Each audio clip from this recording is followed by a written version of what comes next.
Mesdames et messieurs, reconnu pour sa sagesse et sa richesse. Alors lui, il s'agit donc du roi Salomon qui a rédigé beaucoup de cantiques, n'est-ce pas? Et aujourd'hui, dans ce nouveau numéro d'État Grandeur, nous voulons bien vous parler de son livre qui est donc intitulé Cantique des Cantiques. Un livre qu'on retrouve également dans la Bible, dans la parole de Dieu, parce qu'avec ta grandeur, nous demeurons dans la parole de Dieu. On ne peut pas aller en dehors de la parole. Alors c'est un livre que beaucoup utilisent pour autre chose, que beaucoup utilisent également pour des raisons personnelles, mais nous voulons bien décortiquer un tout petit peu ces livres, les personnages qu'on retrouve également dans ces livres. Voilà pourquoi nous allons vous parler de ces livres que vous aimez, que vous connaissez, que je sais que certains frères, que certains enfants de Dieu vont également se retrouver pour dire, une fois j'ai à utiliser cela pour écrire à une sœur, pour écrire à une maman, pour écrire à un frère. Aujourd'hui, l'homme de Dieu qui est notre invité, c'est une personne que vous connaissez, c'est un serviteur de Dieu que vous connaissez, que vous appréciez beaucoup, et l'Éternel a décidé aujourd'hui de passer par lui pour nourrir nos âmes, de passer par lui, pour nous aider finalement à comprendre ces livres du roi Salomon. Je parle bien sûr des Cantiques des Cantiques. Alors, qui est notre invité de ce jour? À toutes et à tous, shalom, et ensemble, voici notre invité. Homme résolu, mais avant tout, fidèle serviteur des dieux, sa vie fut transformée lors d'une rencontre personnelle avec Jésus-Christ en l'an 2000. Depuis lors, il est resté passionné de la connaissance approfondie de la parole des dieux. Psychologue des formations et chercheur indépendant en théologie, il est aussi conférencier biblique, opérateur économique, et auteur de nombreux livres traduits dans plusieurs langues, à savoir livres scellés d'Apocalypse, exposés sur le Cantique des Cantiques, les grandes guerres de la Bible, les 7 fléaux d'Apocalypse. Marié à Madame Jolie Moutoba, il est père de 3 enfants. Aujourd'hui, conducteur de l'Assemblée des Saints de Kinshasa dans le quartier Kauka, il est également fondateur du Centre d'études des écrits prophétiques dont il est reconnu comme l'un des principaux enseignants de la Bible. Alors, mesdames et messieurs, vous l'avez vu en image, il s'agit donc du révérend pasteur Jethro Mbaya que nous invitons également à entrer sur ce plateau. Il est là et c'est lui notre invité aujourd'hui. Bienvenue, pasteur, mettez-vous, je vous en prie. C'est lui notre invité. C'est le révérend pasteur Jethro Mbaya, mesdames et messieurs. L'Éternel va passer par lui aujourd'hui pour bénir plusieurs. Il va passer par lui aujourd'hui pour nous faire également du bien. Shalom, pasteur, bienvenue. Merci, Maman Dorcas. Tout va bien? Grâce à Dieu. Alors, c'est une première pour vous de passer dans ce programme d'État Grandeur. Alors, ils sont curieux également comme moi. On est suivis via les réseaux sociaux. Il y en a qui nous regardent sur notre page Facebook. Il y en a qui nous regardent sur YouTube. Il y en a qui nous regardent sur B1 Télévision, que ce soit sur Canal Sat ou sur le local. Alors, ensemble avec eux, nous sommes curieux de connaître un peu votre grande histoire d'amour avec Jésus. Cette rencontre, c'était comment? À quelle occasion? Dans quelles circonstances? Comme vous l'avez dit, je suis le pasteur Jethro Mbaya, simple serviteur de Jésus-Christ. Je connais le Seigneur depuis les bas âges, mais je me suis engagé dans l'œuvre de Dieu parce que je voulais connaître la parole dans sa profondeur. En fait, mon attachement à Jésus n'était pas dû à un miracle. Je n'ai pas suivi un miracle, je n'ai pas suivi autre chose, j'ai suivi la connaissance. Un jour, il y a 2 frères qui sont passés chez nous. Et aujourd'hui, l'un des pasteurs, pasteur Emmanuel Tomba, l'autre, le bien-aimé Tati Kapa, ils sont passés par chez nous. Ils étaient en train d'évangéliser. Et quand ils évangélisaient, ils ont dit quelque chose qui m'a beaucoup dérangé. Ils ont dit que sur la croix de Golgotha, Jésus était mort sans chevelure. Alors, c'était une question qui m'a beaucoup bouleversé. Et ils sont partis. Alors, je les ai suivis dans leur église pour aller connaître que c'était une folie, parce que je partais pour m'opposer, pour dire que ce n'est pas vrai, parce que moi j'ai la Bible avec moi, ce n'est pas vrai. Alors quand je suis arrivé dans cette église, c'était l'Assemblée des Saints de Kingasani. Quand j'arrive, on m'explique que selon l'apôtre Paul, la chevelure c'est la gloire. Donc dire que Jésus-Christ était mort sans chevelure veut dire seulement que Jésus-Christ était mort sans gloire. Il était humilié, il était abandonné. J'ai dit, ah bon, donc vous aviez raison. À partir de ces jours-là, je me suis attaché pour connaître la parole de Dieu en profondeur. Et c'est là où que toutes choses sont parties. Et voilà, aujourd'hui, il peut également passer par ce programme finalement, vous qui regardez même par curiosité, hein, comme c'était le cas du pasteur, il est parti parce qu'il était mécontent, il est parti avec un esprit d'opposition, il est parti parce qu'il voulait les contredire, mais arrivé là-bas, il a compris. N'est-ce pas? Il a compris, il a appris ce qu'il ne connaissait pas et il est resté attaché à ses dieux. Peut-être que vous nous regardez également par curiosité, mais regardez encore très, très, très bien. C'est votre jour aujourd'hui. Nous vous donnerons également l'occasion d'entrer dans la grande famille des enfants de Dieu. Alors, je veux revenir, j'ai tellement de questions par rapport à ces livres du roi Salomon. Mais avant cela, je demande d'abord à la chorale, mesdames et messieurs, de nous proposer le tout premier cantique avant de commencer avec les jeux questions-réponses.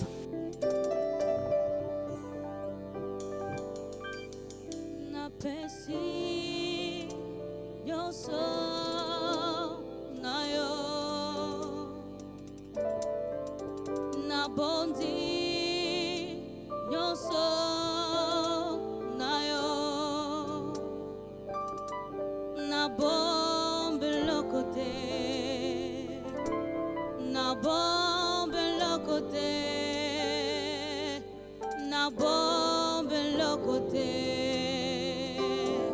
na bombe lokote na pesi nyonso na yo na bondi nyonso na yo na bombe lokote na bombe lokote awe nanga na bombe lokote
Sans rien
Et oui, aujourd'hui, dans ce nouveau numéro de ta grandeur, nous voulons également dire à ces dieux, nous te donnons tout, nous offrons totalement, pleinement à toi parce que nos vies sont entre tes mains. Tu es notre créateur, nous sommes tes créatures et nous avons compris que loin de toi, finalement, il n'y a rien de bon et il n'y aura rien de bon. Alors, à chacun de nous, à ceux-là qui nous regardent via les réseaux sociaux, bienvenue encore. Et nous recevons le révérend Jethro Ombaya, pasteur conducteur de l'Assemblée des Saints Kinshasa. Nous sommes précisément dans la commune de Kalamou et avec l'homme de Dieu, nous parlons de ces livres du roi Salomon intitulés Cantiques des Cantiques. Révérend pasteur, pourquoi Cantiques des Cantiques? Cantique des cantiques, d'abord nous savons que le mot cantique, c'est un chant sacré consacré à l'honneur ou la gloire de Dieu. Alors, il y a la définition littéraire et puis la définition spirituelle. Ici, je vais plus m'atteler sur la définition spirituelle. Mais littérairement parlant, quand on dit cantique de cantique, c'est une sélection. C'est-à-dire qu'il y a plusieurs cantiques et on sélectionne le meilleur d'entre eux. C'est comme quand on dit roi des rois. Il y a plusieurs rois, on sélectionne le meilleur. Et même dans les tabernacles, il y avait le lieu saint et le lieu saint des saints. Le lieu saint des saints, c'est-à-dire que c'était le lieu qui était plus saint que les autres compartiments du tabernacle. Donc bref, cantique des cantiques, c'est la sélection du meilleur cantique entre tous les cantiques du roi Salomon. Nous savons que le roi Salomon a écrit plusieurs cantiques, plusieurs énigmes, plusieurs sentences, et parmi les tout, il y a un qui dépasse les autres par rapport à son caractère, qui ne traite que de l'amour. Voilà. Qui ne traite que de l'amour. Ouais. Alors, ces livres, est-ce inspiré des dieux ou c'est juste un livre d'amour, comme vous le dites, parce que nombreux vont également se retrouver d'une manière ou d'une autre. Ils ont utilisé ces livres pour draguer une sœur, pour parler de l'amour, mais d'une façon vraiment physique, superficielle, charnelle, si je peux le dire. Toute la Bible, c'est l'album de photos de Jésus. La Bible dit que dans les rouleaux du livre, il est question de moi. Donc, Cantique des Cantiques, c'est un livre dans lequel on ne parle que de Jésus. Je crois que c'est lui qui l'a utilisé autrefois pour ses propres fins, comprendra aujourd'hui qu'il ne peut pas prendre la place de Jésus. Parce que l'époux unique des Cantiques, c'est Jésus-Christ. Et l'épouse unique des Cantiques, c'est l'Église. Donc, il s'agit d'une histoire d'amour entre un époux et une épouse. L'époux au singulier des Cantiques, c'est Jésus. Okay. L'épouse au singulier des Cantiques, c'est l'Église. Ce n'est pas une question d'une personne. D'ailleurs, quand on va entrer en profondeur, on comprendra. Quand la femme dit que mon bien-aimé est comme un pommier, je désire m'asseoir sous son ombre, son fruit est doux à mon palais. Aucun homme est comme un pommier sur la terre. Seulement Jésus, qui est comme un pommier, parce qu'il nous donne de l'ombrage et aussi du fruit. L'homme dit à la femme, ma femme est une danse à deux cœurs. Quelle est une femme qui peut être une danse à deux cœurs aujourd'hui? Je crois que toutes ces choses sont des réalités qui cachent des messages spirituels que les enfants de Dieu doivent comprendre pour céder le livre des Cantiques à Jésus et non aux jeunes frères aujourd'hui. Mais on peut également l'utiliser entre nous, pasteurs. On peut aussi l'utiliser pour gagner un cœur, non? Parce qu'un frère qui veut se marier, hein, et puis il n'a pas ses propres mots finalement pour parler à la sœur, il peut recourir au Cantique des Cantiques. Non, c'est diabolique. Ce sont des pratiques diaboliques. On ne peut pas le faire.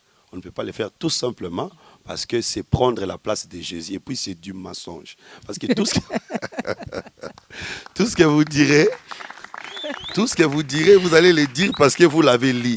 Mais ça ne viendra pas de votre cœur. Si vous voulez gagner le cœur d'une femme, il faut dire des choses qui viennent aussi de votre cœur. En ce moment-là, vous allez gagner le cœur de l'autre. Mais si vous dites des choses parce que vous l'avez lu, ça n'a pas de sens. Salomon les disait parce que Salomon était l'image de Jésus-Christ. Les rois Salomon, je crois que nous devons comprendre que la Bible dit personne ne peut égaler à Salomon par rapport à sa richesse ou à sa sagesse. Mais quand Jésus vient, Jésus dit, ici, il y a plus que Salomon. Personne ne peut dépasser Salomon. C'est lui qui dit qu'il est plus que Salomon, c'est que c'est lui le véritable Salomon. Voilà pourquoi l'aveugle Bartimée, quand il voit Jésus, il l'appelle fils de David. En réalité, Bartimée appelait Jésus Salomon, parce que c'est lui l'héritier du trône, et son trône demeurera inébranlable. Son trône sera éternel, parce que vous savez que même le trône de Salomon a été ébranlé.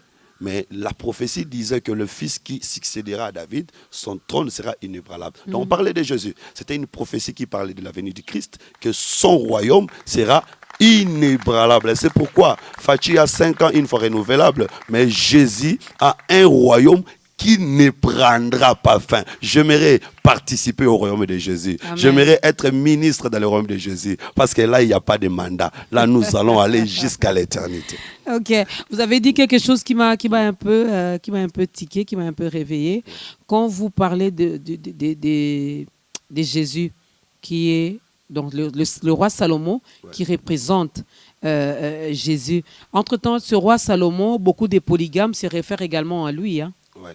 par rapport à plusieurs concubines, plusieurs femmes, plusieurs épouses qu'il avait. Bon, ici, Partons de cette image-là, où Ouais. est Jésus dedans? ouais. Ici, il y a lieu de comprendre le langage spirituel de la Bible. Ok. Salomon avait combien de femmes? 700 femmes, 300 concubines. Mm. Ça fait combien? 1000. Mm. Vous savez que dans la Bible, 1000 ans égale un jour. Donc 1000 égale 1. C'est qu'en réalité, plusieurs femmes de Salomon ne formaient qu'une seule femme. Quand Jésus vient, l'apôtre Paul dit, nous qui sommes plusieurs, nous formons un seul corps. Donc la diversité des femmes de Salomon, c'était pour montrer seulement qu'il va rassembler plusieurs Les Moulouba, races. Moutete, là, au Congo français, belge, européen. Mais en réalité, dans l'église, nous allons former qu'un seul peuple. Et attention avec Salomon, c'est le premier roi qui a fait entrer des singes en Israël.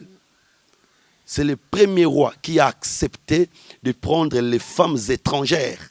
C'était prophétique, parce que les singes, c'était un animal impur. Mais Salomon le fait entrer en Israël. C'était pour dire que le véritable, quand il viendra, il va prendre des prostituées, des gens de mauvaise vie, des gens qui étaient délaissés, abandonnés. Ils les feront entrer en Israël. Nous autres, nous étions des païens, considérés comme des singes en Israël. Mais le Seigneur a ouvert une porte afin que nous puissions entrer. Il a pris des femmes étrangères. Et quand il prend les femmes étrangères, vous savez qu'est-ce qu'il a fait?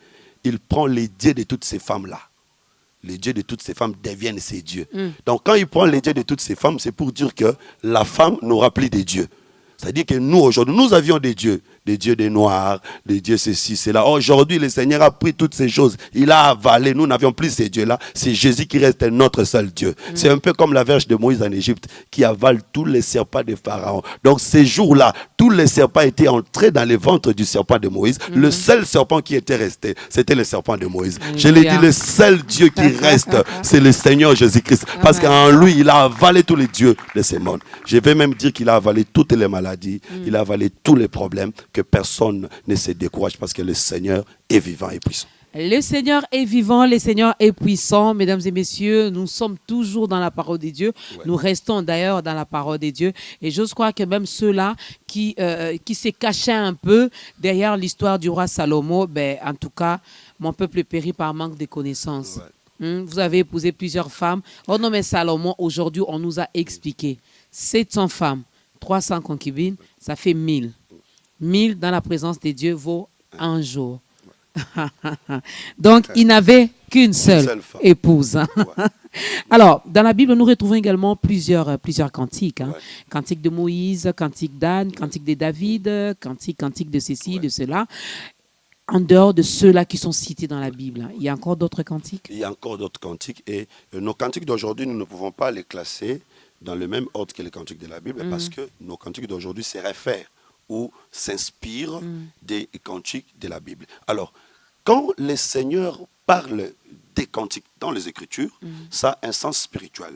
Je donne un exemple, le Seigneur Jésus qui dit aux Israélites que cette génération est comme une génération où un groupe d'enfants ont chanté des complaintes, les autres n'ont pas pleuré, ils ont joué des flûtes, les autres n'ont pas dansé. En réalité, regardant Jésus, Jésus n'a jamais chanté les complaintes, Jésus n'a jamais joué de flûte. Donc, il parlait de ses prédications.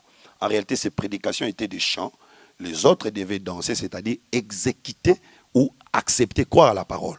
C'est comme le Seigneur dit au prophète Ézéchiel, dans Ézéchiel chapitre 33, verset 32, « Je t'envoie devant ce peuple comme un musicien habile ayant une belle voix. » Ézéchiel n'a jamais chanté. Les chants d'Ézéchiel, c'était ses prédications, c'était ses prophéties. Donc dans la Bible, une prophétie, c'est un cantique. Il y en a comme ça plusieurs. Mais parmi tous ces cantiques, il y a un qui est mieux, qui est meilleur, c'est le cantique de Jésus. La prédication de Jésus est meilleure plus que toutes les autres prédications. Pourquoi? Parce que la prédication de Jésus parlait de l'amour. Alors que les autres cantiques. Les autres prédications apportaient la condamnation. Moïse a amené la loi qui condamnait les peuples, mais Jésus a amené la grâce qui a justifié les peuples. Vous allez voir que dans les 10 commandements que Dieu a donnés à Israël, il y a un commandement qui parlait de l'amour. Alors, donc, dans les 10 commandements, il y a un commandement des commandements. Les commandements des commandements, c'était quoi? C'était l'amour. Et regardez, dans les 10 commandements, il y avait seulement l'amour de l'homme vers Dieu, l'amour de l'homme vers son prochain. Mais il n'y avait pas l'amour de Dieu vers l'homme. Voilà pourquoi quand Jésus vient, la Bible dit que car Dieu a tant aimé le monde. Donc ça, c'est ce qui vient mettre les combles. L'amour de Dieu vers l'homme. C'est le plus grand amour. Et il vient avec, c'est ça, le cantique des cantiques. Parce que les cantiques des cantiques, c'est le message de l'amour de l'homme envers son épouse. Et l'épouse va aussi répliquer. L'homme dont on parle dans cantique des cantiques, j'insiste, ce n'est pas frère Papy. Ce n'est pas frère Paulin. C'est le Seigneur Jésus-Christ. Parce que personne ne peut aimer sa femme comme Jésus a aimé l'Église. Personne. Même si tu dis que maman n'a pas fait, c'est seulement la parole. Mais tu ne le feras pas comme Jésus a été mort. Il a accepté la mort pour sa femme. Et attention, non seulement il a accepté la mort, mais il a aussi sauvé. Parce qu'il y a des gens qui peuvent aussi accepter de mourir. Il y en a même qui se suicident à cause de leur femme. Mais sans sauver. Mais Jésus a donné sa vie et son sacrifice a apporté la vie. Donc, le cantique des cantiques, je vais dire que c'est l'expression de l'amour. C'est un livre qui parle de l'amour. Je vais même aller plus loin pour dire que toute la Bible, c'est cantique des cantiques. Des Genèse à Apocalypse, Dieu était à la recherche de l'homme qui est perdu. Vous savez que quand l'homme est tombé dans les jardins d'Éden, la Bible dit qu'au temps d'histoire, la voix de Dieu parcourait les jardins d'Éden disant « Adam, Adam, où es-tu » C'est ça toute la Bible. Des Genèse à Apocalypse, c'est la voix de Dieu qui parcourt les jardins pour chercher l'homme qui est perdu. Il est passé dans Genèse, il est passé dans Exode, il va dans Lévitique, dans Nombre, dans Deutéronome, Josué. Qu'est-ce qu'il fait dans toute la Bible? Le Seigneur est à la recherche de l'homme qui est perdu. C'est comme Jésus qui avait dit qu'un homme avait 99, il avait 100, il perd une, il laisse 99 pour aller chercher la brebis perdue. Et c'est l'expression de l'amour. Voilà pourquoi vous allez voir que quand on amène la femme pécheresse dans Jean chapitre 8, surpris à flagrant délit d'adultère, Moïse avait dit que nous devons lapider une telle femme. Toi, qu'est-ce que tu dis? Regardez Jésus. Il était assis, il descend, il écrit sur la terre, il se relève. Il dit que celui qui n'a jamais péché jette la première pierre. Il descend encore. Qu'est-ce que ça veut dire? Là où ils étaient, celui qui n'a jamais péché, c'était seulement Jésus. Les autres ont déjà péché. Il voulait dire seulement que c'est seulement moi qui ai le pouvoir de condamner cette femme. Vous autres, vous n'avez pas le pouvoir. Maintenant, les pierres qu'ils ont amenées pour lancer à la femme, ira où? Les pierres sont tombées sur la terre. C'est que la terre a accepté de recevoir les pierres à la place de la femme. La terre qui a reçu les pierres à la place de la femme, c'est le Seigneur Jésus-Christ. C'est lui la terre qui a porté les épines. Parce qu'au commencement, on avait dit à Adam, parce que tu as péché, la terre portera des épines. Et nous avons vu sur la croix de Golgotha, Jésus portait les épines pour prouver que c'est lui la véritable terre qui avait pris la place de la femme. Et même si vous allez dans Apocalypse chapitre 12, la femme qui était enceinte, poursuivie par les dragons, la Bible dit que quand les dragons lançaient le fleuve, la terre a ouvert sa bouche pour secourir la femme. La terre qui nous apporte le secours, c'est le Seigneur Jésus-Christ. C'est pourquoi j'aimerais dire à quelqu'un, même si on lance des fleuves contre toi, sache que tu as une terre qui ouvrira la bouche pour avaler, engloutir, et le fleuve de l'ennemi ne t'atteindra pas. Donc, voilà. Bref, je vais dire que Cantique des Cantiques, c'est un livre qui parle de l'amour. Ce n'est pas l'amour des hommes, l'amour de Dieu vers son Église. L'amour de Dieu vers son Église, il est en train de parcourir, il est en train de chercher. Finalement, même à travers ta grandeur, il trouvera quelqu'un qui va récupérer également une âme aujourd'hui. Il va récupérer une personne qui était perdue aujourd'hui. Et ça sera une grande fête au ciel. Alors, parmi les personnages, là, on va également parler de cet ouvrage, mesdames et messieurs, exposé sur Cantique des Cantiques. Donc, l'auteur du livre, c'est donc notre invité d'aujourd'hui. C'est lui qui en est l'auteur. Alors, on aura également, on va parcourir un tout petit peu. Ouais. Vous êtes d'accord? Bien sûr. Je sais que vous avez dit beaucoup de choses dedans, mais j'aimerais bien que nous puissions parler du personnage, les personnages qu'on retrouve dans ces livres du roi Salomon, Cantique des Cantiques. on nous parle, on nous dit dans Cantique des Cantiques, juste le chapitre 1, le verset 5, on nous parle de cette femme noire Ouais. qui s'adresse aux filles de Jérusalem. Mm. Elle dit, elle est noire, mais elle est belle. Elle est noire, mais elle est belle. Ouais. Fille de Jérusalem. Qui représente cette femme? Et qui sont finalement ces filles de Jérusalem? Nous sommes au Congo. Nous sommes précisément à Kinshasa. Ça c'est merveilleux. Là, nous entrons dans les fonds de mon livre, parce que j'ai écrit sur Cantique des Cantiques, c'est mon deuxième livre. J'avais déjà écrit sur les livres scellés d'Apocalypse. Le Seigneur a mis en nous cette charge d'écrire sur les livres qui semblent un peu difficiles dans la Bible, puisque nous avons réussi une petite compréhension. Nous voulons la partager avec les enfants de Dieu. Alors, il y a une femme dans Cantique chapitre 1 qui dit que je suis noire, mais je suis belle. Elle s'adresse aux filles de Jérusalem. J'aimerais d'abord dire ici à toutes mes sœurs qui sont des peaux jaunes, que la beauté, ce n'est pas seulement cette peau jaune, même la peau noire aussi est aussi belle. Mais ici, il ne s'agit pas de la femme africaine. Il dit, je suis noire, mais je suis belle. C'est le soleil qui m'a brûlé. Alors, je vais très rapidement, d'une manière simple, parler de la couleur noire. Okay. La couleur noire, nous savons que c'est les noirs, les ténèbres et tout. Ce n'est pas seulement ça. Le noir a aussi d'autres explications. C'est la couleur du sacrifice. Tout sacrifice qui monte sur l'autel, même si l'agneau était blanc, quand il monte sur l'autel, il deviendra noir. C'est la couleur du sacrifice. Donc, quand la femme dit « je suis noire, mais je suis belle », c'est que c'est une femme qui est devenue sacrifice. Okay. C'est une femme qui a subi l'œuvre de la croix. Et elle dit ici que c'est le soleil qui m'a brûlé. Le soleil, c'est un feu. Le soleil, c'est une chaleur. Mais ce n'est pas un feu terrestre. Ce n'est pas une chaleur terrestre, c'est une chaleur céleste. C'est la parole de Dieu. Parce que le véritable feu, c'est la parole. Quand la parole consume quelqu'un, quand la parole entre dans la vie d'une personne, la parole doit transformer une personne, lui donner la couleur du sacrifice, la couleur de Christ. Parce que le véritable sacrifice, c'est Jésus. Jean l'avait vu dans l'île de Patmos, comme un agneau immolé, comme un agneau sacrifié. Et aujourd'hui, nous aussi, la femme, nous devons être belles. Notre beauté, la beauté d'une église, ce n'est pas la construction des temples, ce n'est pas une mauvaise chose, c'est bien. Mais ce n'est pas ça qui fait la beauté d'une église. La beauté d'un chrétien, ce n'est pas avoir des véhicules, ce n'est pas beaucoup parler. La beauté d'un chrétien, la beauté d'une église, c'est avoir la couleur de Jésus, être comme Jésus. C'est ça la beauté. Et cette femme se présente devant les jeunes filles de Jérusalem. C'est-à-dire qu'il y a l'épouse de Salomon, il y a aussi les filles de Jérusalem. Aujourd'hui, il y a la véritable église, il y a aussi les filles de Jérusalem. Les filles de Jérusalem, c'est toutes ces assemblées qui admirent, qui aiment Salomon, qui suivent Salomon, mais qui ne portent pas la sémence de Salomon en eux. Donc nous savons qu'aujourd'hui, toutes les assemblées sur lesquelles on écrit le nom de Jésus, n'est pas réellement les assemblées de Jésus.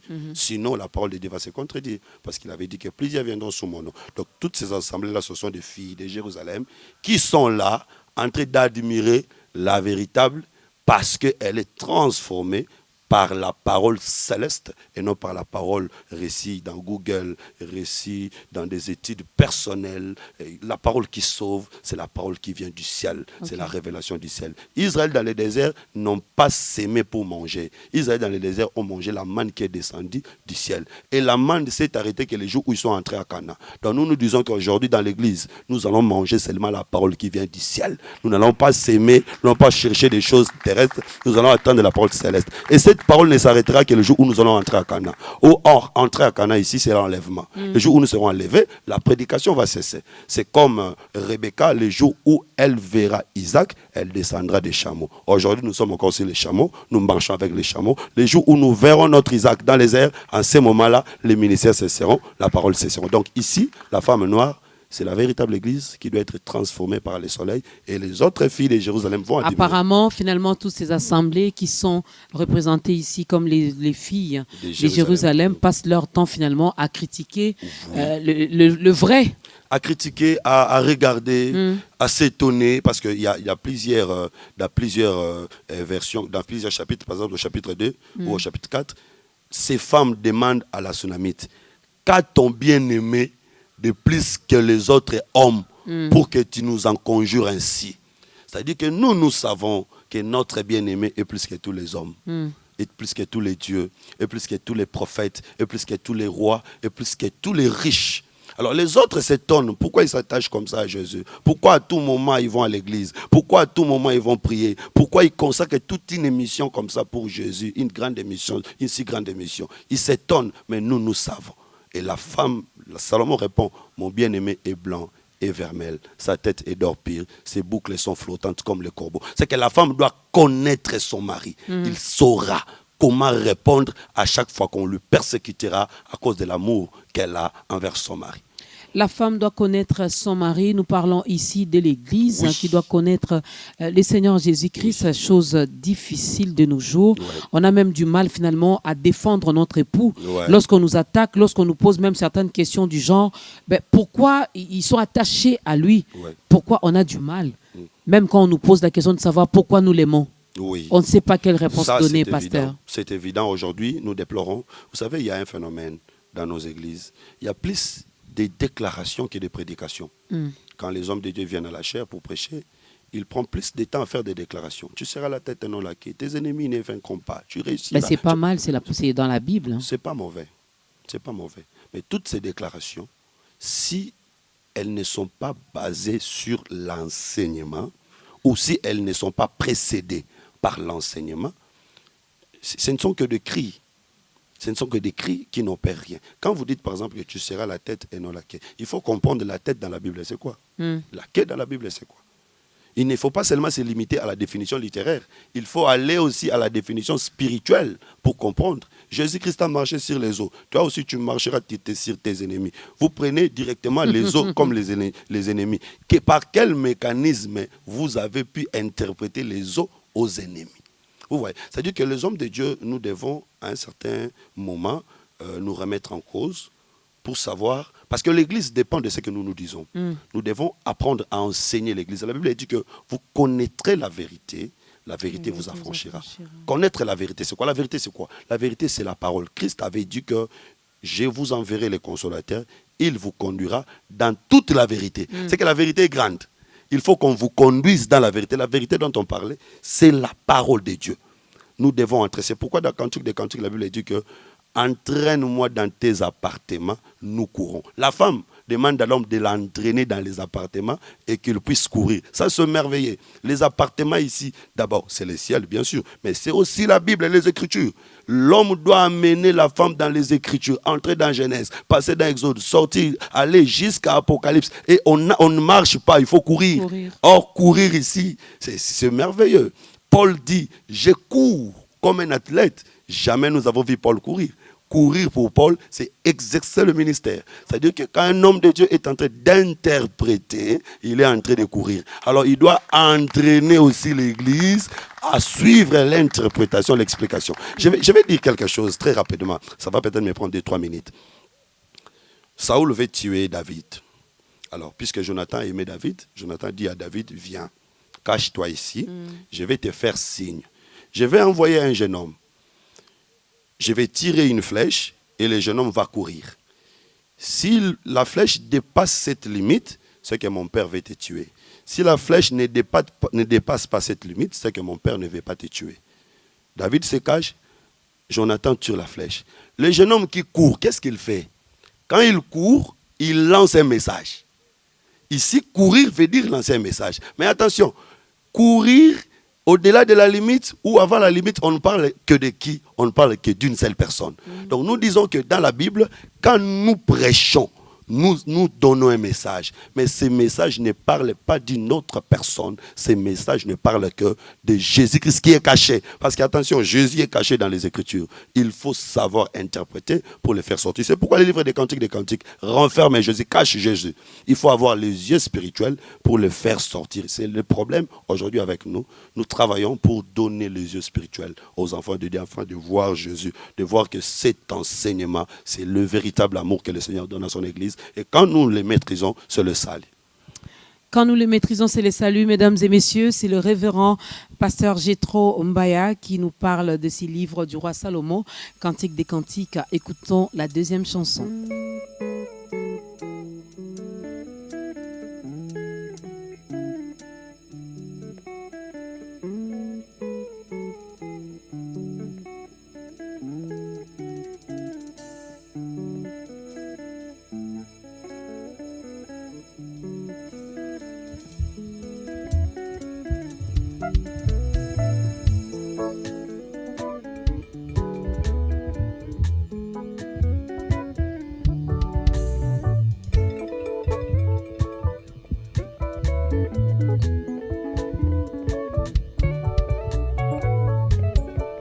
Lisiko, Lisiko, Lisiko, yone Lisiko, Lisiko, Lisiko, Lisiko, yone Lisiko, ya ya eh, ya ya eh, yo Lisiko nanga eh, ya ya eh, yone Lisiko nanga eh, ya ya eh, ya ya eh, ya ya eh,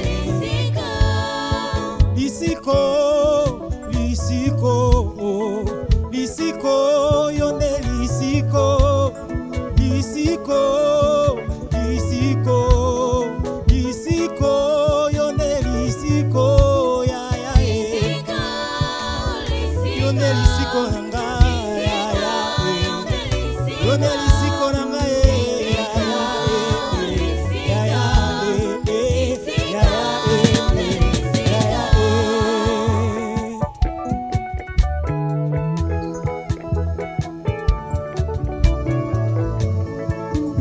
Yema oizalaki likolo ekita wana se po epesa bombo tabernacle oezalaki likolo ekomi moto po epesa bombo ememi bosantu awana se oeza lolenge ya likolo ya ya ulisa penga ye ya ya ulisa penga ye ya ya ya ya ya ya nalingi nakoma lolenge ya ya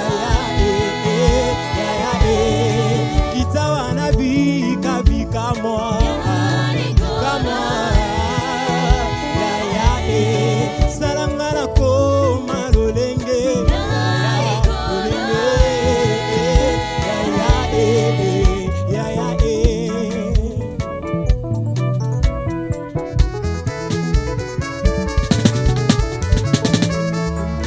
Israela atambolaki na lipata lipate telemi Israela pe atelemi lipate tamboli Israela pe atamboli oyeza etamboli ya likolo ya ya tambwisa penga ye ya ya tambwisa penga ye ya ya ya ya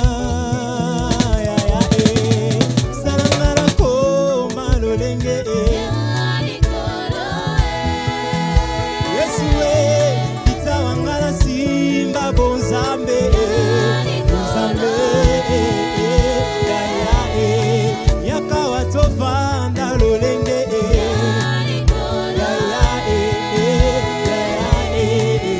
ya ya Lisiko, Lisiko, Lisiko, yone Lisiko, Lisiko, Lisiko, Lisiko, yone Lisiko.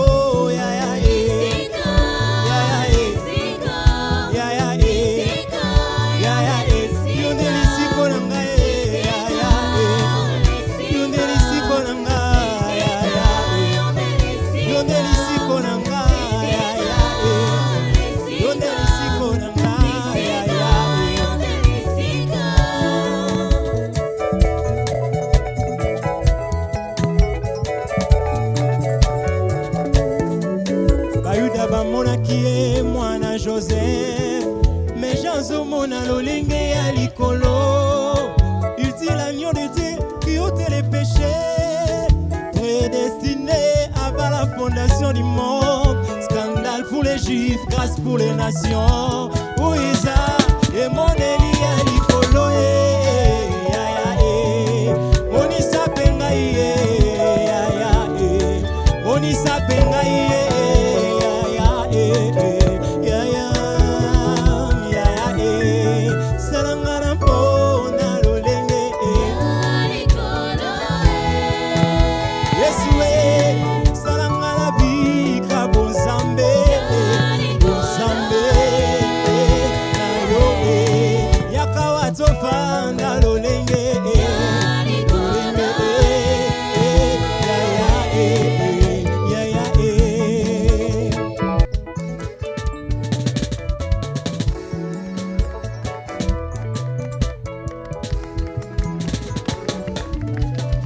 Cantique des cantiques, mesdames et messieurs, c'est notre thème d'aujourd'hui. Nous voulons bien parler de ces livres avec notre invité, le révérend Jethro Mbaya. Révérend, je suis dans les livres. L'explication de la femme, l'explication des filles de Jérusalem. Le message est passé, mais je suis dans les livres. Je prends juste la page 18. Voilà, la page 18. Vous dites, on nous parle des joues, les cous et les colliers. Alors, Cantique des Cantiques, chapitre 1, le verset 10. Tes joues sont belles au milieu des colliers, ton cou est beau au milieu des rangées de perles. Qu'est-ce que cela veut dire? On parle de quoi? Les joues de Jésus? Non, vous avez choisi la portion difficile. Hein? Je ne sais pas, à quelques minutes, je saurais donner le message. Vous êtes dans la page 18. 18, hein? Oui. Cantique des Cantiques, chapitre 1er. Le verset 10. Tes joues sont belles. Alors, ici, il y a d'abord question de comprendre qu'il ne s'agit pas des joues physiques. Ça, c'est très important. Vous savez, comme les frères venaient de chanter tout à l'heure, Jésus disait, détruisez ces temples, en 3 jours, je les rebâtirai. Les Juifs faisaient allusion au temple physique, alors que lui, il parlait d'une autre chose. Alors, pour comprendre la notion des joues et des colliers, si vous allez dans Proverbe, Proverbe dit que les instructions, garde bien les instructions, car c'est comme une barrière pour toi. Okay. C'est comme un collier sur ton cou. C'est-à-dire que pour Proverbe, parce que Proverbe c'est toujours Salomon et les autres hommes sages, pour eux, la beauté de la femme, la beauté d'une fille, c'est les instructions. C'est-à-dire que quand elle porte un collier, elle devient belle. Mais le collier ici, ce n'est pas le collier physique. Okay. Je ne suis pas... Je suis dans la télé, il y a plusieurs doctrines. Je ne vais pas entrer dans des doctrines. Porter, collier ou pas, je ne vais pas entrer là-bas. Est-ce que la sœur doit porter les bijoux ou pas? Je ne vais pas entrer là-bas, mais je vais seulement dire que dans la Bible, quand on parle du collier, on ne parle pas du collier physique. Dans la Bible, quand on parle du collier, on parle de l'instruction par rapport à Proverbe. C'est-à-dire que quand on dit que tes joues sont belles, ton cou, et vous pouvez reprendre un peu la lecture. Là, parce donc, je suis à la page 18. Ouais. Tes joues sont belles au milieu des colliers, ton cou est beau au milieu des rangées de perles. Oui. Alors, les joues, vous savez qu'il y a toujours 2 joues pour une seule bouche. Ok. Il y a toujours eu 2 joues pour une seule bouche. Et si vous allez toujours dans Cantique des Cantiques, il dit que ta joue est comme la moitié d'une grenade. Nous savons que les fruits, les grenades, ce sont des fruits. La grenade, c'est un fruit.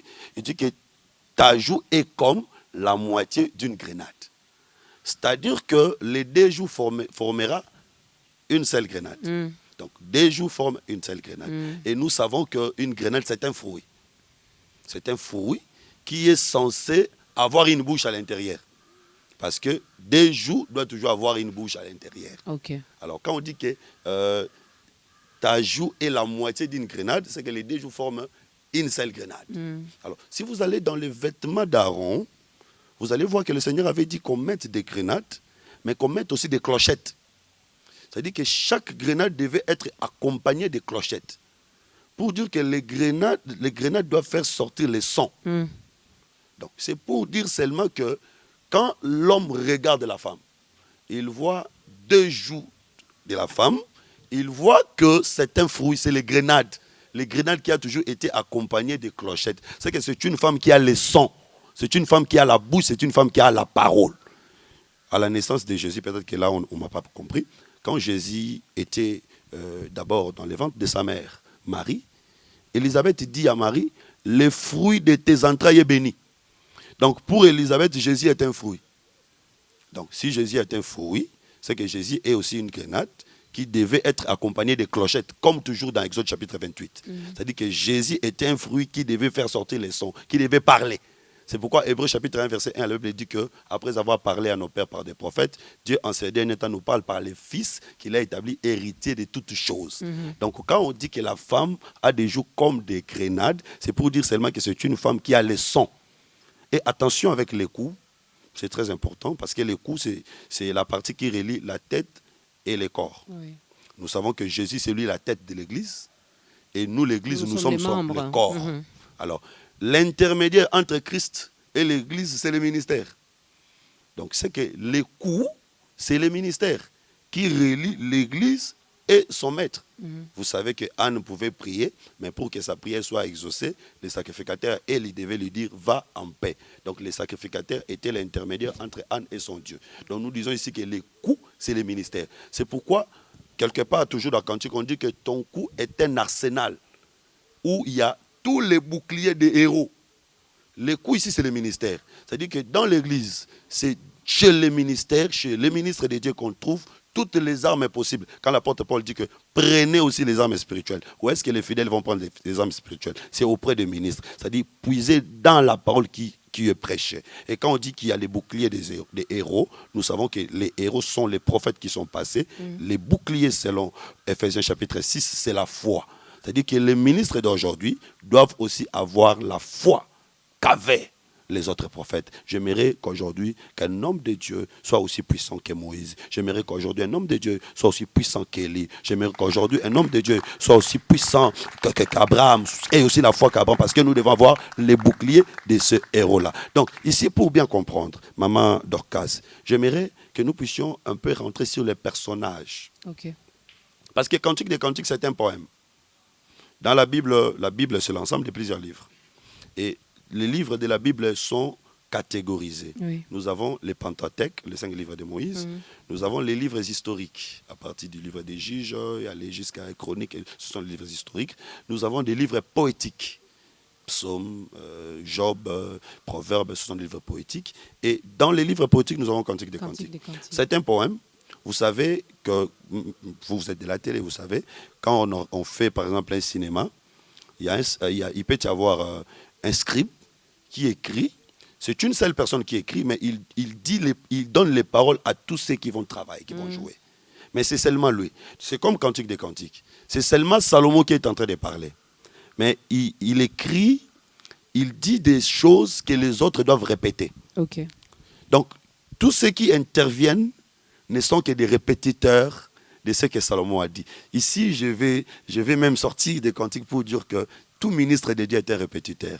Parce qu'en réalité, c'est poussé par l'esprit que les hommes ont parlé de la parole de Dieu.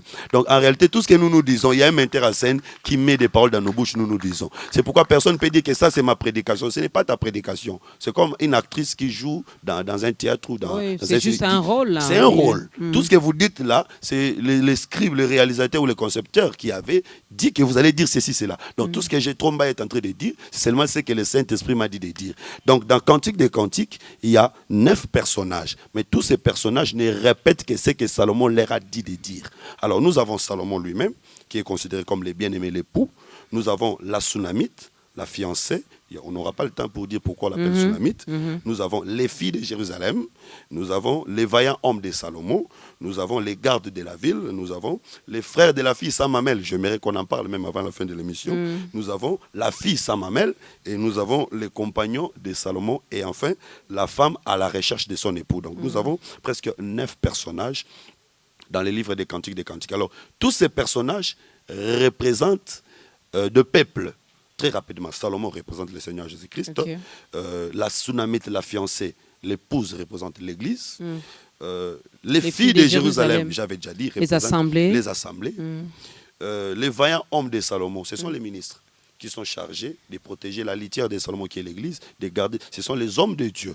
Un homme de Dieu ne peut pas être un homme faible. Il doit être un vaillant, un homme fort. Ministère, les gens qui ont toujours tendance à croire que quand l'homme échoue dans la vie, il vient au ministère. Dans les ministères, on n'accepte pas les médiocres. Dans les ministères, un médiocre ne peut pas réussir. Mais ce n'est pas le cas. Ce n'est pas le cas ici au Congo. Lorsqu'on a tout essayé, lorsqu'on a échoué dans les autres domaines, finalement, on s'est dit, je deviens pasteur, je deviens évangéliste, je me lance dans les choses de Dieu, et vous acceptez.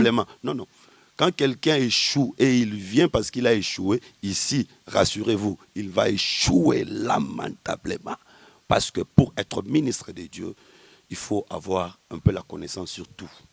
Il faut savoir supporter tout.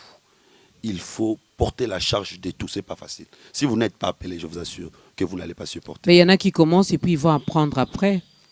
Donc, je commence d'abord à être pasteur et puis il y a les écoles bibliques qui sont ouvertes par-ci, par-là. D'abord, il faut comprendre qu'on ne devient pas pasteur parce qu'on est passé dans une école biblique. Non. On devient pasteur parce qu'on a C'est un appel. Vous devez être appelé. Maintenant, après avoir été appelé, vous devez suivre des formations qui vous permettront de bien exercer votre ministère. Parce que dans la Bible, Jérémie était choisi, appelé depuis le ventre de sa mère. Mais quand vous lisez les livres de Luc, il dit que plusieurs étaient avec Christ, ils sont aujourd'hui devenus ministres de Dieu. Donc on est ministre de Dieu, mais on devient aussi ministre de Dieu. L'appel est depuis l'éternité, le Seigneur t'a choisi, mais il faut apprendre, il faut suivre le cursus normal. On ne devait pas ministre de Dieu comme ça. Il faut suivre un parcours, être encadré, rester sous le pied de quelqu'un. C'est cet homme-là qui dira vas-y.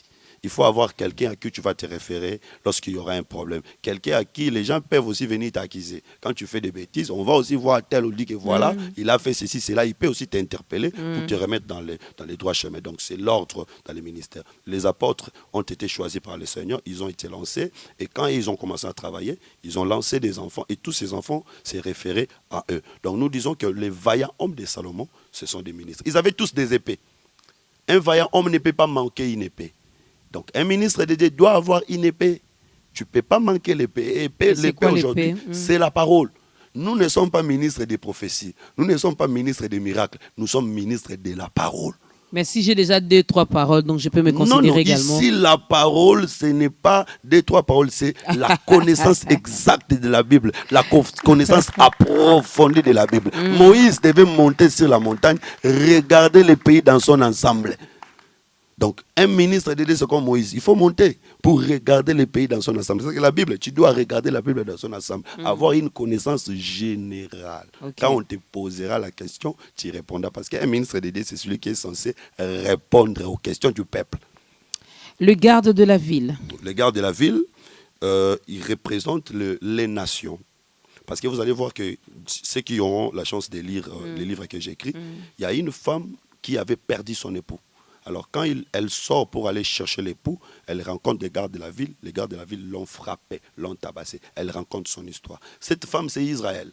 L'époux tant attendu par Israël, c'était le Messie. Israël attendait le Messie.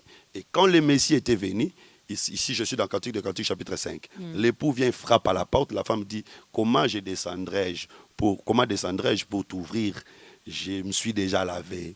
Je me suis endormi, j'ai déjà enlevé mes habits, je ne descendrai pas pour salir mes pieds. Ici, par rapport à la vie pratique, j'aimerais dire qu'une femme ne dort pas sans se laver. Parce qu'ici, nous voyons, cette femme s'était lavée avant de dormir. Et puis, Dédé, elle ne dort pas avec de vêtements. Une femme mariée, bien sûr, ne dort pas avec ce vêtement. Là, on n'est plus sur les spirituels. Non, je prends seulement un exemple. Je vais rentrer. Je donne seulement un conseil parce que les livres que j'ai écrits conseillent aussi. Chère épouse, vous qui êtes mariée, j'espère que vous comprenez le message. Une femme mariée, profitez des cantiques, ne dort jamais sans se laver. Ouais. Et une femme mariée ne dort jamais avec les habits. Voilà, mais ici, il s'agit du peuple d'Israël. L'époux était venu avec des rosets sur la tête, c'est le Seigneur Jésus qui était venu avec l'Esprit du Seigneur, mais Israël ne l'a pas reçu parce qu'Israël croyait qu'il est déjà pire à cause de l'eau de la loi. Alors l'époux est parti. Vous savez, quand un époux vient la nuit, vous ne le recevez pas. Où est-ce qu'il va aller? Chez les petites filles qui sont... Les kamikazes. Voilà. C'est nous qui étions des kamikazes. Nous n'avions pas de Dieu. Nous étions des gens errants. Quand Israël l'a rejeté, il est venu chez nous. C'est pourquoi la Bible dit qu'il était venu chez les siens. Les siens ne l'ont pas reçu. À tous les kamikazes de Victoire, de Kingabois. C'est pourquoi j'appelle tous ces gens-là. Le Seigneur Jésus est venu pour vous. Parce qu'Israël l'a rejeté. Bien-aimé, tu étais rejeté, tu étais abandonné. Sache que le Seigneur était venu chez toi. Alors, il y a un temps où la femme sortira pour aller à la recherche de son époux. C'est le peuple d'Israël. Aujourd'hui, regardez tout ce qu'Israël fait.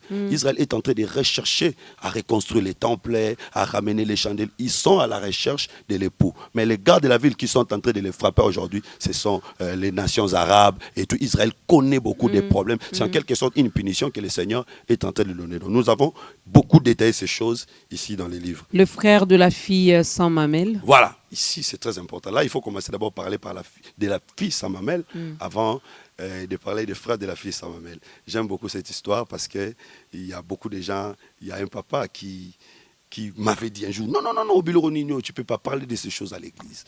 Oh, mais c'est écrit dans la Bible. Je vais donner une définition simple. Chez une fille, les mamelles, c'est le symbole de la maturité. Quand une fille commence à avoir des mamelles, c'est qu'elle commence à devenir mature. Elle change même son comportement, elle change même ses habitudes parce que elle a des mamelles. Alors, dans Cantique chapitre 8, il y a des gens qui sont en train de dire, nous avons une petite sœur qui n'a point de mamelles. Que ferons-nous les jours où on la recherchera pour le mariage? Donc, une femme ne peut pas entrer au mariage sans mamelle.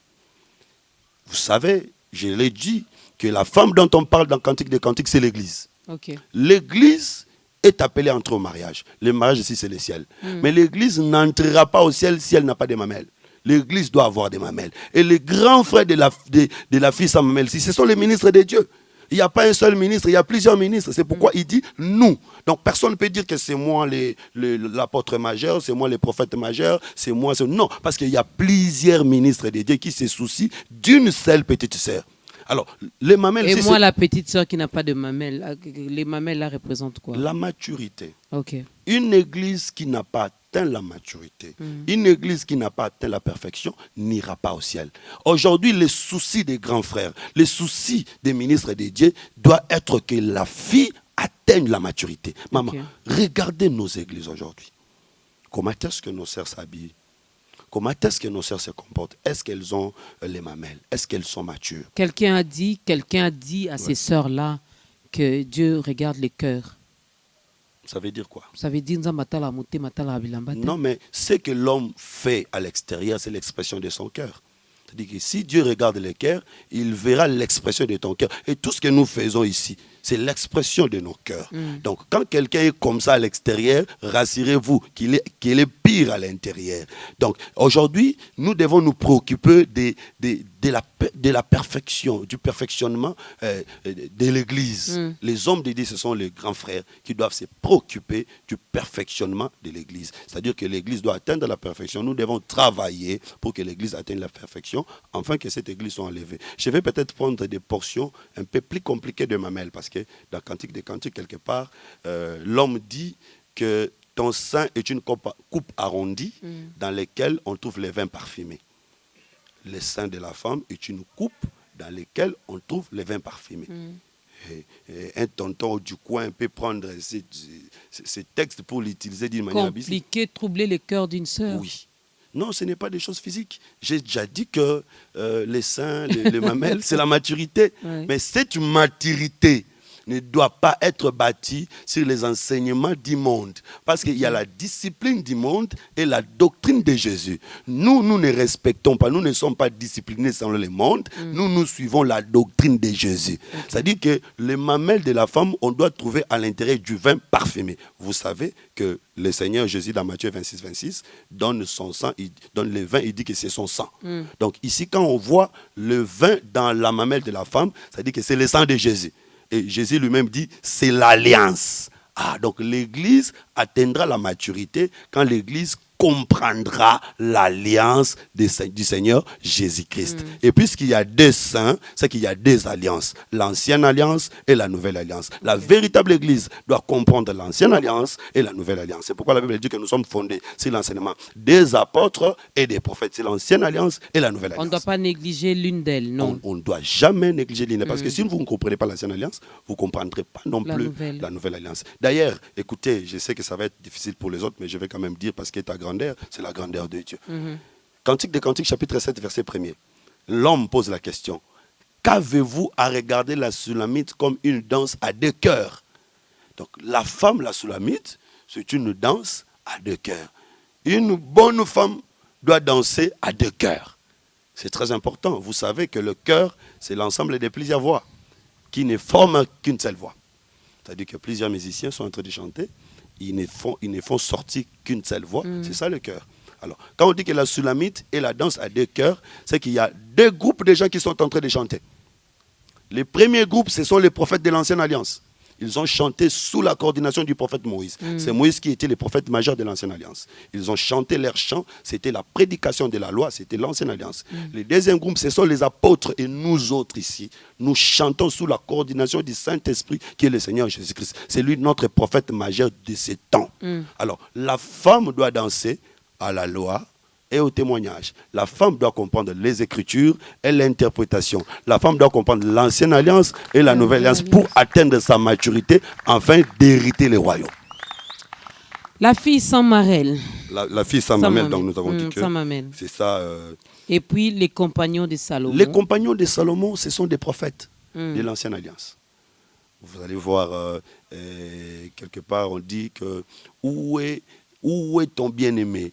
La femme répond, mon bien-aimé est allé paître les troupeaux au midi ensemble avec ses compagnons. Donc ici, il y a une femme qui a perdu les bien-aimés, mais le bien-aimé est allé paître ses troupeaux. La femme qui a perdu les bien-aimés ici, c'est Israël. Il a perdu son époux. Mais aujourd'hui, l'époux est où? Il est au milieu. Il est tenté de nous paître, de nous faire manger avec ses compagnons. Les compagnons ici, ce sont les prophètes. Parce que les prophètes qui ont prophétisé en Israël, aujourd'hui, travaillent aussi chez nous. C'est-à-dire, quand nous prêchons, nous utilisons Ésaïe, nous utilisons Jérémie, ceci, cela. Donc, les bien-aimés, le Saint-Esprit est en train de travailler au milieu de nous, ensemble avec les prophètes. Nous avons eu suffisamment de temps d'expliquer ces choses dans ces manuels intitulés « Exposés ». On leur dira également, mesdames et messieurs, malheureusement, c'est la télé, on ne pourra pas tout épuiser ici. Mais avant de prendre la troisième chanson, je suis dans la page 26. 26. Oui. Le lit de la verdure et la beauté de la maison. Cantique des Cantiques, chapitre 1, verset 16. Notre lit, c'est la verdure. C'est-à-dire? Ça, c'est merveilleux. Notre lit, c'est la verdure. Nous savons que la verdure, c'est la nourriture des brebis. L'Église, nous sommes des brebis. Notre nourriture, c'est quoi? C'est la parole de Dieu. Donc, quand il dit que, ici c'est la femme qui est en train de dire, quand la femme dit que notre lit c'est la verdure, la femme veut seulement dire que nous dormons dans la parole. Or, quelqu'un qui dort, il s'oublie. C'est-à-dire que quand nous entrons dans la parole, même si tu étais prostituée, tu vas oublier même que tu étais prostituée. Même si tu étais voleur, tu étais colérique, tu t'oublies parce que tu es entré dans la parole. Et dans la Bible, quand Jésus guérit quelqu'un, il lui dit toujours, prends ton lit, marche. Parce que tu peux être guéri, mais ce qui prouve que tu es guéri, c'est ton lit. Le lit, c'est la parole. Quand tu es guéri, tu dois marcher avec la parole. Attention, cette parole, c'est ça aussi les fils que nous portons. Nous sommes grosses. C'est pourquoi un enfant de Dieu ne dépose jamais la parole. Un enfant de Dieu marche avec la parole partout. Même si tu es en voyage, tu marches avec la parole. Parce que je n'ai jamais vu une femme enceinte déposer d'abord sa grossesse et puis venir la récupérer après. Donc la parole, c'est une grossesse qui se trouve en nous. Nous marcherons avec cette parole jusqu'à l'enlèvement. Donc bref, les lits dont la femme parle ici, la verdure, c'est la nourriture, la parole de Dieu sur laquelle nous devons nous coucher. Et non nous rêver, nous reposer, nous détendre, nous oublier et laisser le Seigneur prendre soin de nous. Je vais même aller plus loin. Il y a une loi dans la Bible qui dit que si des hommes sont en train de se battre et que l'un frappe l'autre et que la personne frappée reste inapte sur les lits sans avoir la possibilité de se déplacer, c'est lui qui l'a frappé prendra soin de lui. C'est merveilleux parce que nous aussi, le Seigneur nous a frappés. Nous étions dans nos histoires, dans nos corps et tout. Le Seigneur nous a frappés. Aujourd'hui, nous sommes restés sur les lits de la parole. Si tu es dans les lits de la parole, le Seigneur prendra soin de toi. Je vais dire à une femme, tu as abandonné la prostitution pour suivre Jésus, tu manques les laits de beauté, tu manques les moyens. Sois sûr que puisque tu es sur les lits, il prendra soin de toi. À un ministre du gouvernement, les autres sont en train de détourner l'argent. Toi, tu dis, moi je serai logique, je suivrai le Seigneur, je suivrai la parole. Tu ne resteras pas pauvre. Le Seigneur prendra soin de toi. Voilà, j'espère, je croyais même que tu allais bien acclamer pour cette parole. N'est-ce pas que nous sommes en train de bien manger, mais on sera obligé à un moment donné d'arrêter parce que pour vous donner également envie de chercher finalement à avoir cet ouvrage, à avoir ces livres des cantiques. Nous allons écouter une troisième chanson, une courte chanson, et nous allons aider également, nous l'avions dit ici, l'Éternel est en train de chercher, il est en train de parcourir. Il est en train de chercher, il est dans le jardin, il te cherche.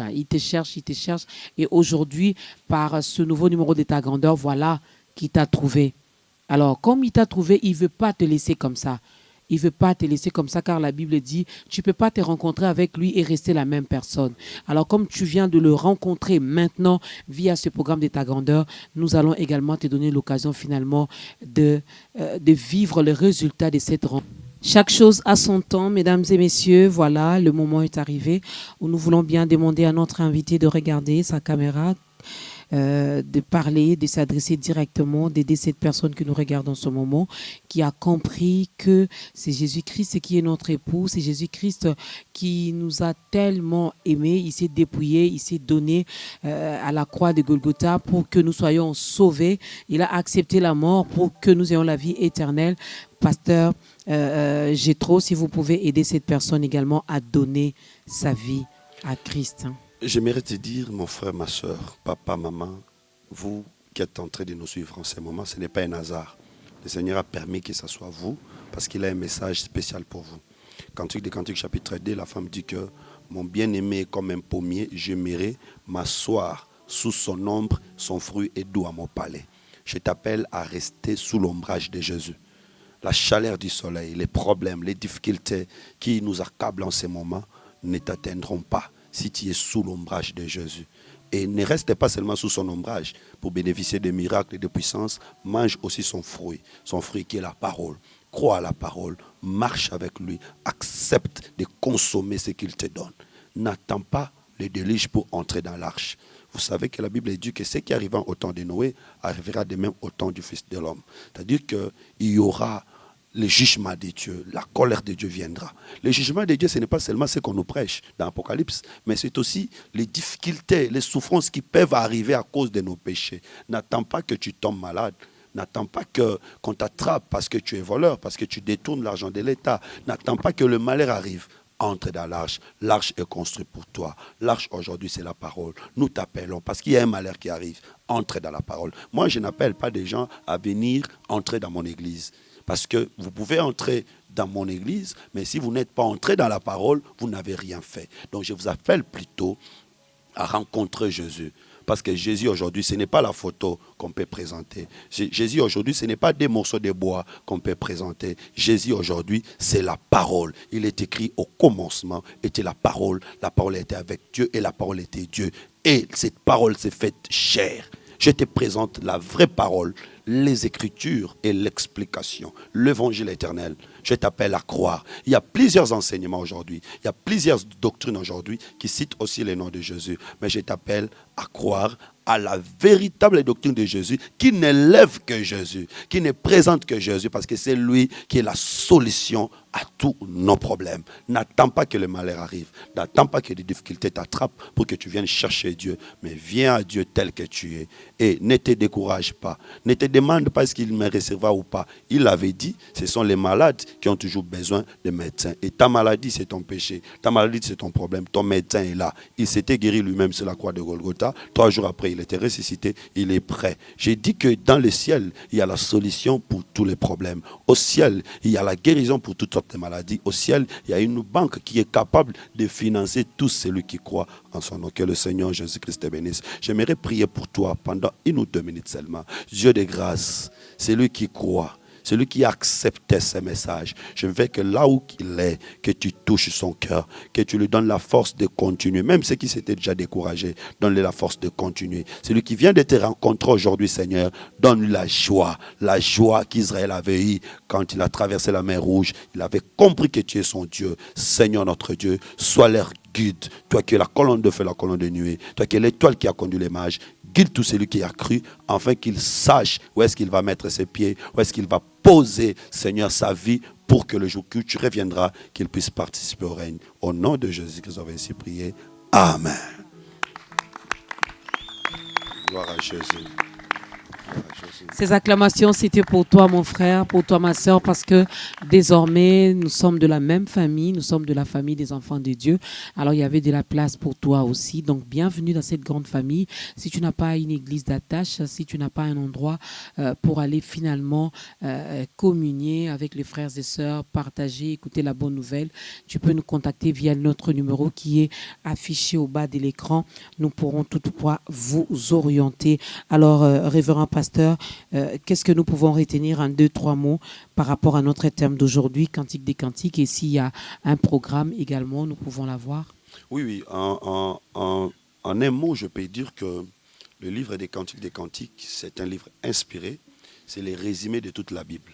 tout ce qui est dit dans Genèse, Exode jusqu'à Apocalypse, c'est seulement l'amour de Dieu envers son peuple. Et tous ces messages sont résumés dans le livre des Cantiques par les poèmes que Salomon a composés. Le problème, c'est d'avoir les yeux spirituels et les oreilles de l'esprit pour comprendre les explications des différents termes. Et c'est ce que nous avons fait à travers cet ouvrage. Nous avons essayé d'expliquer à la limite de notre grâce les différents termes décrits d'une manière littéraire mais qui cachent des pensées spirituelles.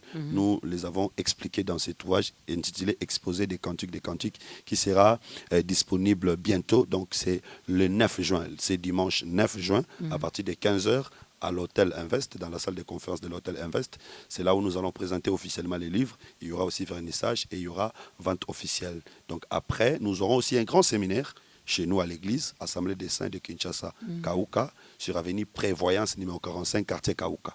Donc nous aurons un séminaire du lundi 10 au dimanche 16, de 15h30 à 19h30. Donc là, vous pouvez venir écouter, parce qu'il y a 8 chapitres dans le livre des Cantiques. Nous allons expliquer chapitre par chapitre. Donc nous vous invitons d'abord au vernissage qui aura lieu le 9 juin, 15h30, Hôtel Invest, juste à côté de la RTNC 1. Donc nous sommes là le 9 juin à partir de 15h30. Vous êtes invités, vous êtes notre invité d'honneur, homme de Dieu, serviteur, servante de Dieu, vous nous suivez. Venez participer à cette activité. Et à partir du lundi 10 juin, à l'église, avenue Prévoyance, numéro 45, quartier Kauka, Assemblée des Saints de Kauka. J'aimerais, avec votre permission, Maman Dorcas, dire merci à tous nos bien-aimés des Assemblées des Saints éparpillés dans le monde. Nous sommes très bien implantés dans le monde, au Congo, dans presque toutes les provinces. Je pense à nos frères qui sont à Mbandaka, Dr Fulgence et les autres, ceux qui sont à Mbujimayi, dans toutes les provinces nous sommes là. Ici à Kinshasa, presque dans toutes les communes, nous sommes là. Je vais dire merci à tous nos bien-aimés de l'Angola, particulièrement à mon église de Wambo, parce que j'ai aussi une église que je gère à Wambo. Que Dieu vous bénisse, ça fait longtemps que je ne suis pas arrivé. Que Dieu vous bénisse. À nos frères de Luanda, l'apôtre Salomon, l'apôtre Maurice, et tous les autres. Ceux qui sont à Paris, les prophètes Michel, ceux qui sont en Chine et partout, je ne saurais pas citer tous les noms, ceux qui sont en Afrique du Sud, je vous remercie de rester attachés à cette parole, de rester attachés à cette doctrine, même si les filles de Jérusalem peuvent dire qu'est-ce que vous avez de plus précieux que nous, mais nous restons attachés. Alors j'invite tout le monde à venir participer à cette activité le 9 juin à l'hôtel L'Invest à 15h et les 10 du 10 au 16 chez nous à l'église Assemblée des Saints de Kauka, avenue Prévoyance numéro 45. Procurez-vous aussi de ces livres. Le livre sera distribué par notre maison Kin Express chez Papa Antoine Katoto. Il y aura également d'autres points de vente, mais jusque-là, le point de vente officiel, c'est Kin Express. Le rendez-vous est pris pour le 9 juin à l'hôtel Invest à partir des 15h, le vernissage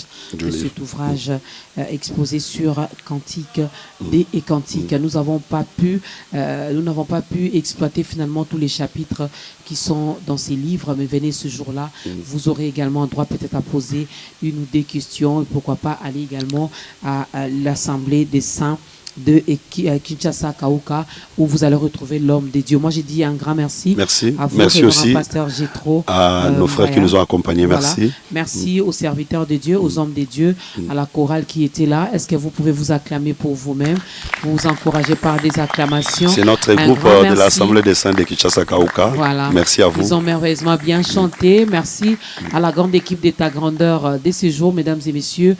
Nous arrivons vraiment à la fin, pratiquement à la fin. Nous allons nous lever. L'homme de Dieu va clôturer ce moment avec une courte prière. Que la grâce de Dieu, que la paix de Dieu, que la joie de l'Éternel fasse votre bonheur partout où vous vous trouvez, et surtout vous qui aimez bien ce programme. Vous venez de donner votre vie à Christ. Ça ne se limite pas là. Il faudra également écouter la parole de Dieu, demeurer dans la parole de Dieu. Les lits dont parle Cantique des Cantiques, nous devons dormir dans cette parole. Dormir dedans. Dormir dedans, c'est rêver dedans, manger dedans, courir dedans, vivre finalement dans cette parole. Et l'autre là n'aura pas sa place. Il n'aura même pas une petite entrée comme ça dans notre vie. Que l'Éternel vous bénisse. Nous nous lèvons pour clôturer avec une courte prière, et l'homme de Dieu va clôturer avec une courte prière, et la chorale va nous aider à danser un tout petit peu. Nous sommes restés longtemps ainsi. Pourquoi pas s'élever et danser pour la gloire de Dieu? Jésus, merci. Ce n'est pas par nos capacités que nous pouvions parler de ta part à travers cette émission. Tu nous as assistés malgré tous les combats. Merci. Nous voulons seulement que cette parole soit une sémence qui produira 30, 60, 100 dans la vie de tout celui qui a suivi. Au nom de Jésus-Christ. Amen. Amen.